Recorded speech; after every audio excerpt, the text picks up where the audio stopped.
পয়লা জানুয়ারি 2024 থেকে আধার কার্ডে নতুন নিয়ম প্রযোজ্য করা হয়েছে, যেখানে আধার কার্ডের জন্ম তারিখ কিন্তু এবার থেকে আর গ্রাহ্য করা হবে না।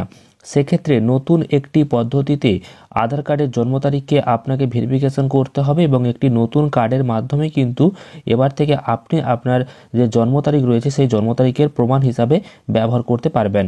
তো চলুন জেনে নেওয়া যাক যে নতুন কোন পদ্ধতিতে আপনি আপনার আধার কার্ড বাদ দিয়ে আপনার যে জন্ম তারিখ রয়েছে সেই জন্ম তারিখ কীভাবে আপনি প্রমাণ করবেন, বা আধার কার্ডের নতুন আপডেট অনুযায়ী কী বলা হয়েছে। আজকের এই ভিডিওতে আমরা বিস্তারিত আলোচনা করব, অবশ্যই ভিডিওটি শেষ পর্যন্ত দেখবেন। তার আগে ভিডিওটিকে লাইক করুন এবং চ্যানেলটিকে সাবস্ক্রাইব করে পাশের বেল আইকনে অল প্রেস করে রাখুন। আপনারা এখন দেখতে পাচ্ছেন অনস্ক্রিনে একটি খুবই গুরুত্বপূর্ণ বিজ্ঞপ্তি, যেটা কেন্দ্র সরকারের তরফ থেকে বলা হয়েছে, সেটাই কিন্তু এখানে বিজ্ঞপ্তি আকারে প্রকাশ করা হয়েছে। বলা হয়েছে আধার কার্ড, ভোটার কার্ড এবং প্যান কার্ড এখন থেকে কিন্তু অতীত এবং এই সমস্ত ডকুমেন্টসগুলি এবার থেকে গুরুত্ব হারাতে বসেছে।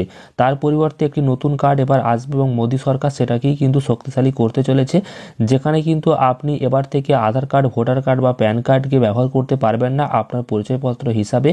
বিশেষ করে আপনার জন্ম তারিখের প্রমাণ হিসাবে আপনি আধার কার্ড বা ভোটার কার্ডকেও ব্যবহার করতে পারবেন না। সেক্ষেত্রে নতুন একটি ডকুমেন্টস আপনাকে ব্যবহার করতে হবে, যেখানে কিন্তু আপনি আপনার যে ডেট অফ বার্থ অর্থাৎ জন্ম তারিখ, সেই জন্ম তারিখের প্রমাণ হিসাবে ব্যবহার করতে পারবেন। সেক্ষেত্রে ইদানিং পার্লামেন্টের উভয় কক্ষ বা লোকসভা এবং রাজ্যসভাতে কিন্তু এই বিল পাস করা হয়েছে কেন্দ্র সরকারের তরফ থেকে, এবং এখানেই বলা হয়েছে যে ভোটার কার্ড, আধার কার্ড কিংবা প্যান কার্ডকে কিন্তু এবার জন্মের গুরুত্বপূর্ণ নথি শংসাপত্র হিসাবে দাখিল করা যাবে না।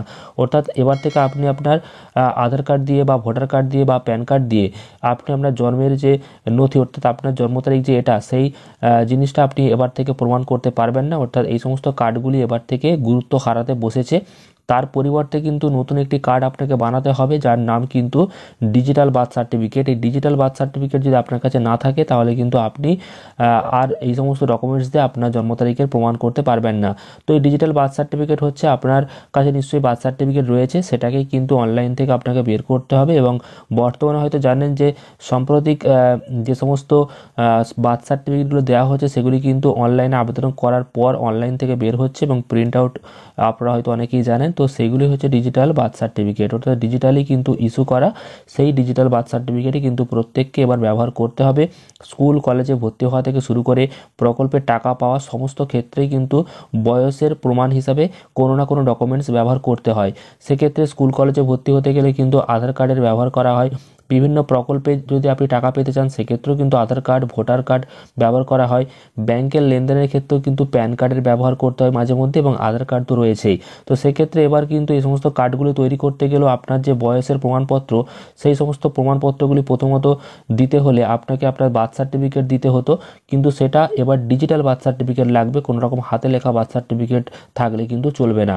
তো সেই ডিজিটাল বার্থ সার্টিফিকেট কীভাবে আবেদন করবেন সেই নিয়ে কিন্তু ভিডিও খুব শীঘ্রই বানাবো। অবশ্যই আপনারা ভিডিওটিকে লাইক এবং চ্যানেলটিকে সাবস্ক্রাইব করে রাখুন পরবর্তী গুরুত্বপূর্ণ আপডেটগুলি পাওয়ার জন্য। তো দেখা হচ্ছে পরের ভিডিও, ততক্ষণ প্রত্যেকে সুস্থ থাকবেন, ভালো থাকবেন। ভিডিওটি শেষ পর্যন্ত দেখার জন্য অসংখ্য ধন্যবাদ।